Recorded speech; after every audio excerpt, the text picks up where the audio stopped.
कानपुर नामक गाँव बहुत ही सुंदर और प्यारा था।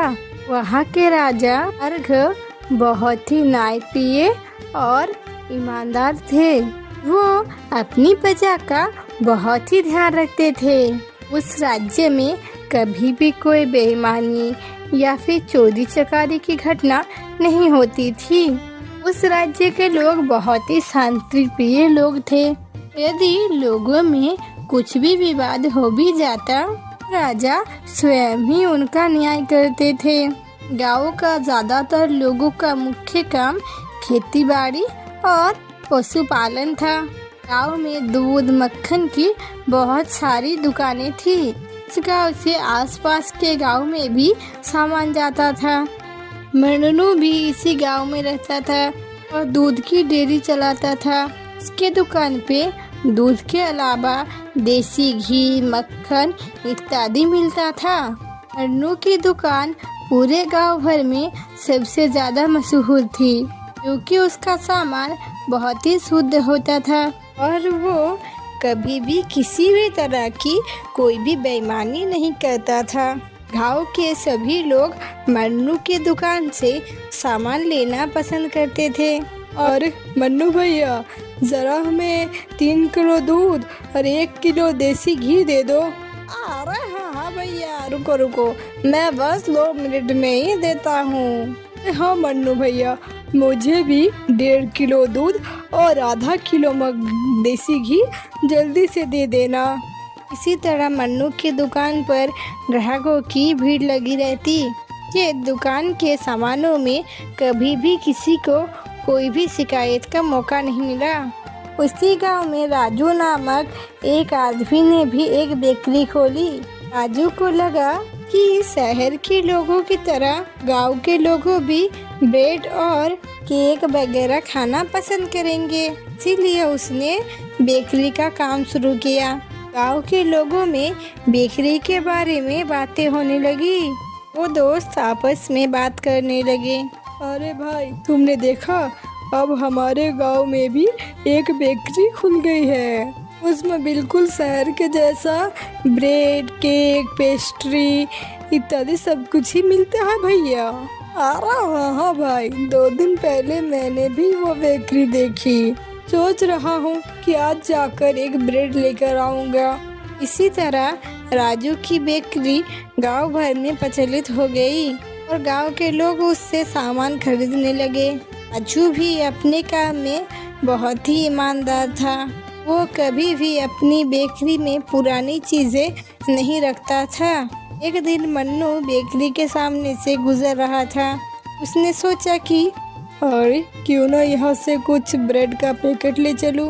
उसने उसी दुकानदार से ब्रेड के पैकेट खरीदे और घर जाकर मन्नू ने अपनी बीबी से कहा, अरे देखो, गांव में जो नई बेकरी खुली है ना, उससे कुछ पैकेट ब्रेड के लेके आया हूँ।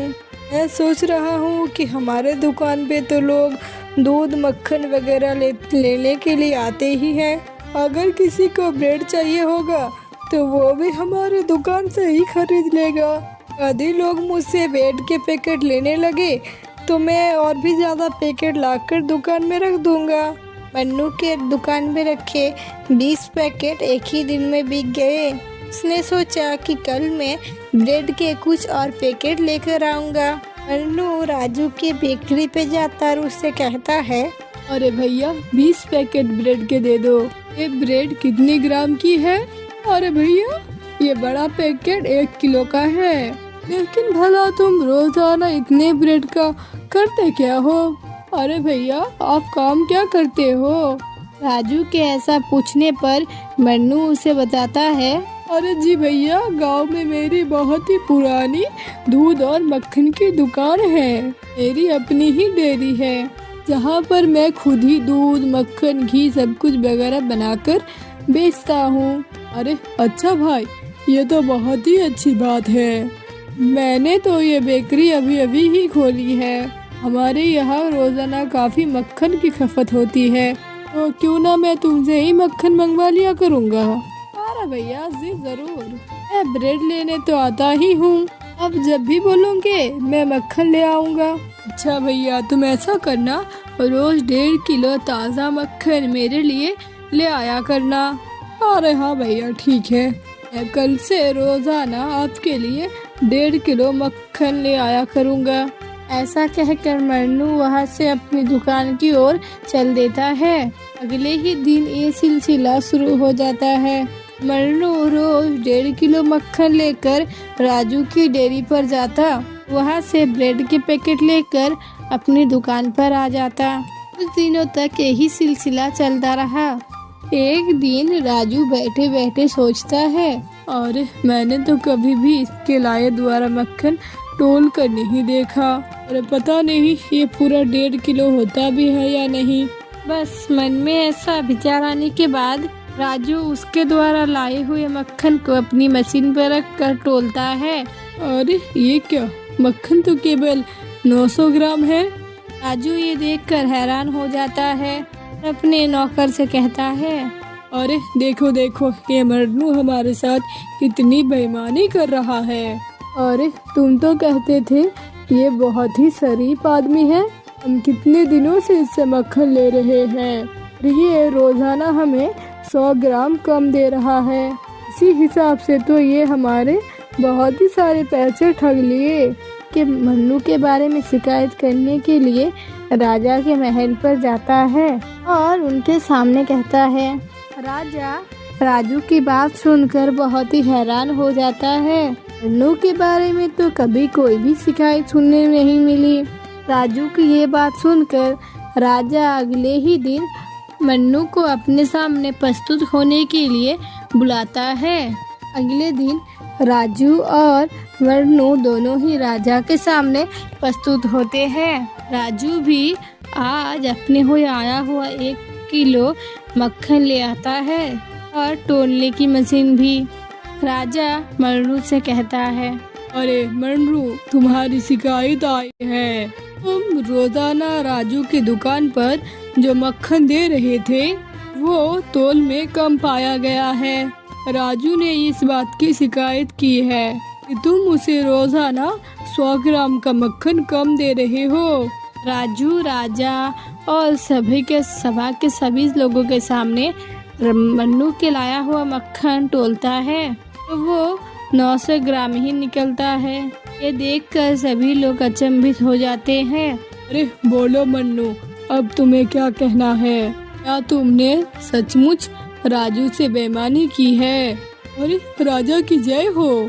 मैंने आज तक गांव में किसी को तोल से कम और खराब सामान नहीं दिया। मैं कसम खाकर कह सकता हूँ, मैंने पूरा 1 किलो मक्खन ही दिया है। अरे लेकिन तुम्हारा लाया हुआ मक्खन अभी तो राजू ने सबके सामने मशीन पर तोला है, तो वो कम कैसे है? तो इसी बात पर मन्नू बोलता है, अगर यदि वो मक्खन तोल में कम है तो गुनाहगार राजू ही है। वो मुझसे बेईमानी कर रहा है। ये बात सुनकर राजा और वहाँ पर उपस्थित सभी लोग हैरान रह जाते हैं। इल्जाम तो मन्नू पर लगाया गया है और मन्नू अपना सारा इल्जाम राजू पर लगा रहा है। आखिर ये माजरा क्या है? अरे मन्नू, ये कैसी बात कर रहे हो? तुम्हारे दिए हुए लाया गया मक्खन तोल में कम है, इसका गुनहगार राजू कैसे हुआ? राजा जी, मैं रोज ही राजू की दुकान से 1 किलो का ब्रेड का पैकेट लेता हूँ और अगले दिन सुबह उसी ब्रेड से उतने ही भार का मक्खन तोलकर राजू की बेकरी पर देने के लिए जाता हूँ। यदि मेरे मक्खन का भार कम है तो इसका साफ मतलब है राजू की ब्रेड के भी भार कम है। इसी हिसाब से तो वो मुझे ही उल्लू बनाता रहा। यदि वो आज मुझ पर इल्जाम ना लगाता तो मुझे कभी भी पता नहीं चलता कि वो ब्रेड 1 किलो से कम है। सारी सभा उनकी बात सुनकर चकित रह जाते हैं। जहाँ असमंजस पर पड़ जाते हैं कि आखिर माजरा क्या है।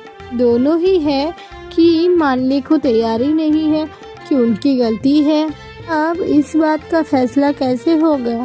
राजा मन्नू को आदेश देता है कि उसने जो ब्रेड राजू के दुकान से खरीदी है उसे लेकर कल सुबह यहाँ प्रस्तुत हो। अगले दिन मन्नू ब्रेड के साथ राजा के सामने प्रस्तुत होता है। उस ब्रेड का भार किया जाता है तो ये देखकर सभी लोग हैरान हो जाते हैं कि ब्रेड भी 900 ग्राम की है। और देखिए, सबके सामने सच आ गया, इस ब्रेड का ही भार कम है और मैं इसी से ही मक्खन तोला करता था। आप लोग ही बताइए, इसमें भला मेरा क्या कसूर है? राजा ये सब कुछ देखकर बहुत ही हैरान हो जाते हैं और सोचने लगते हैं इस पेचीदा मामले को कैसे सुलझाया जाए। वो राजू से कहता है, अरे राजू, यदि तुम 1 किलो का ब्रेड बनाते हो तो तुरंत वो उसे लेकर ही अभी हाजिर हो। मैं सभी के सामने उसका वजन करूँगा, तभी दूध का दूध और पानी का पानी हो पाएगा। राजू तुरंत अपने दुकान से ब्रेड का एक पैकेट लेकर राजा के सामने हाजिर होता है। सभी के सामने ब्रेड का भार नापा जाता है कि सभी ये देखकर हैरान रह जाते हैं कि वो तो पूरे 1 किलो की है। अब सभी लोगों की आश्चर्य की सीमा नहीं रहती कि आखिर ये माजरा क्या है। राजा उससे ब्रेड लेकर अपने पास रखते हैं और उन्हें अगले दिन आने को कहते हैं।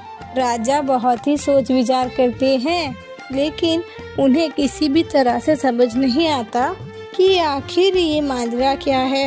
जब मन्नू ब्रेड का भाव लेता है तो वो 900 ग्राम निकलता है, लेकिन राजू द्वारा लाए हुए ब्रेड की और भार बिल्कुल 1 किलो की है। आखिर ऐसा कैसे हो सकता है?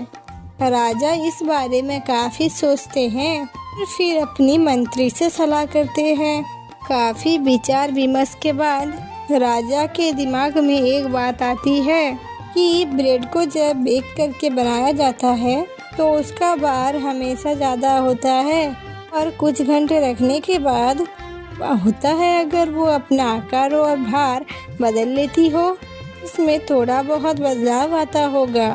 राजा उस ब्रेड को रात भर रखने के बाद सुबह तोलने का आदेश देता है। अरे मंत्री जी, ज़रा इस ब्रेड को अभी मेरे सामने तोलिए। मंत्री जैसे ही ब्रेड को तोलते हैं तो वो ये देखकर हैरान हो जाते हैं कि अब ब्रेड 900 ग्राम की ही थी। राजा को सारा माजरा समझ में आ जाता है। अगले दिन जब मन्नू और राजू राजा के सामने प्रस्तुत होते हैं, राजा सभा के सामने फैसला सुनाते हैं।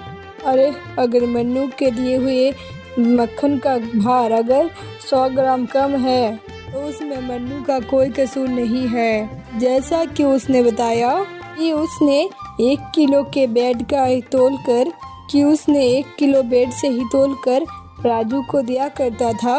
वो ये नहीं जानता था कि जो ब्रेड उसने 1 दिन पहले लाया है वो बेक होने के कारण कुछ घंटों के बाद थोड़ी सी सिकुड़ जाती है और उसका भार 100 ग्राम कम हो जाता है। लेकिन राजू भी बेकसूर है। वो जब ब्रेड बनाता है तो वो 1 किलो की ही पैकिंग करता है और राजू अगले दिन लाए ब्रेड से ही भार तोलता था और इसीलिए भार में मक्खन 100 ग्राम कम होता था। राजा उस ब्रेड का भार तोलकर सभी के सामने दिखाते हैं, जो कि राजू खुद लेकर आया था। सभी लोग ये देखकर हैरान रह जाते हैं कि उस सचमुच 900 ग्राम की ही थी। राजा अपना निर्णय सुनाते हैं। अरे इस झगड़े में मन्नू और राजू दोनों ही सच्चे हैं। ये दोनों में से किसी को भी इस बात का नहीं पता था, इसीलिए मैं तुम दोनों को ही बेकसूर घोषित करता हूँ और मन्नू को ये सलाह देता हूँ कि वो जब कोई भी चीज़ ले तो उसे ठीक तरीके से मशीन पर तोला करे, ना कि किसी चीज़ के साथ। दोनों को ये बात समझ आ जाती है तो वो लोग खुशी खुशी वापस चले जाते हैं। राजा की बुद्धिमानी पर सभी लोग उनकी जय जयकार करते हैं। उसने कितनी समझदारी और चतुराई से इस पेचीदा मामले को सुलझा दिया। उसके बाद से मन्नू हमेशा ही मशीन से तोलकर हर एक चीज़ें बेचने लगा।